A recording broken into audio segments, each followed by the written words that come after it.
Hello guys, in this tutorial you will learn how you can create a new task list in your calendar on Morgen AI. So let us guide you through this. In the first step, launch the Morgen AI application. In the next step, log into your account, and after that, navigate to the task tab in the very top left corner.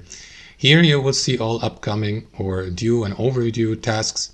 You may go through these if you like by expanding them, by expanding these tabs. So if you'd like to organize your tasks from your calendar here to the right, for instance, or newly created tasks in a task list, click into this button here. Let me just remove that one here for demonstration purposes.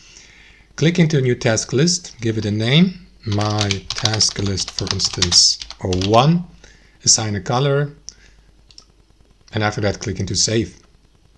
And now you may expand that menu and add a new task by clicking into that plus button, create a new task, or if you have already created tasks, go through your calendar, navigate to the given task, like this one, double click into it.